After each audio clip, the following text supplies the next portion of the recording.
Japan దేశంలో ఈ మధ్య కోతుల పైన ఒక పరిశోధన జరిగింది. ఒక 10 కోతులను తీసుకున్నారు, 10 పింజరాల్లో అరటిపండు పెట్టారు. ప్రతి కోతిని కూడా పింజరం ముందు నిలబెట్టేశారు. ఆ అరటిపండు పెట్టడము ఎలా ఉందంటే, ఆ కోతి గనక పింజరము లోపల చెయ్యి పెట్టి అరటిపండు పట్టుకుంటే పింజరము బంద్ అయిపోతుంది.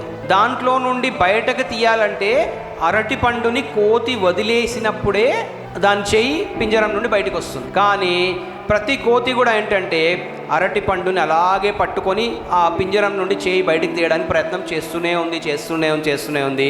అలా కొన్ని గంటలు గడిచిపోయాయి. అరటిపండు పైన వ్యామోహం తగ్గదు, చేయి బయటికి రాదు. అయితే ఒక కోతి ఏం చేసిందంటే కొంచెం తెలివిగా ప్రవర్తించి మెల్లిగా అరటిపండుని వదిలేసి చేయి బయటికి తీసింది. ఆ చేయి బయటికి తీసినప్పుడు ఆ చేయి బయటికి వచ్చేసింది. అప్పుడు మిగతా 9 కోతులకు ఏమర్థమైంది? అరటిపండుని వదిలేస్తే మన చేయి బయటికి వస్తుంది అని అర్థమైంది.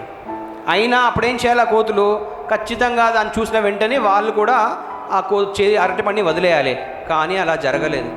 కొన్ని గంటల పాటు అది వదిలేస్తే మన చేయి బయటకు వస్తుందని తెలిసినా కూడా కొన్ని గంటల పాటు ఆ కోతులు అలాగే అరటి పండుని పట్టుకునే ఉన్నారు. అప్పుడు శాస్త్రవేత్తలు ఏం చేశారంటే, ఆ అరటి పండు పైన వ్యామోహం తగ్గక వీళ్ళు ఇలాగే ఇక్కడే ఉండిపోయి వాళ్ళ ప్రాణాలు కూడా వెళ్ళిపోతాయేమో అన్న భయం వేసింది శాస్త్రవేత్తలకు. అప్పుడు వాళ్ళు ఏం చేశారంటే, ఇంక ఇలా కాదని చెప్పేసి వీటిని వదిలేసి అరటిపండు ఇచ్చేసి వదిలేశారు. ఇప్పుడు మనం ఏమనుకుంటున్నామంటే, అది కోతి కాబట్టి, దానికి తెలివితేటలు లేవు కాబట్టి అరటిపండుని వదిలట్లేదు.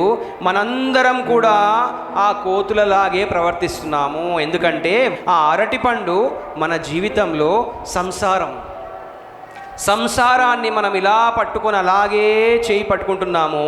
ఆ సంసారాన్ని మనము చేయి బయటికి తీయట్లేదు. అసలు ఆ సంసారం అనే సాగరాన్ని వదిలేస్తే మనకు మోక్షం లభిస్తుందని మనకు తెలుసు. అయినా కూడా మనము అలాగే పట్టుకొని కూర్చుంటున్నాం. కానీ ఆ చేయి వదిలి అరటిపండుని వదిలి మనం బయటికి రావట్లేదు. ఎప్పటి వరకైతే ఈ సంసార సాగరాన్ని వదిలిపెట్టే ప్రయత్నము మనము చేయమో అప్పటి వరకు ఈశ్వర సాధన, ఈశ్వర లభ్యము, ఈశ్వరుడిపై భజన కీర్తనలతో అన్ని విధాలుగా మనము కామ క్రోధ మద మోహ వాత్సల్యములను వదిలే ప్రయత్నం చేయమో అప్పటి వరకు మనకు ఈశ్వర ప్రాప్తి జరగదు.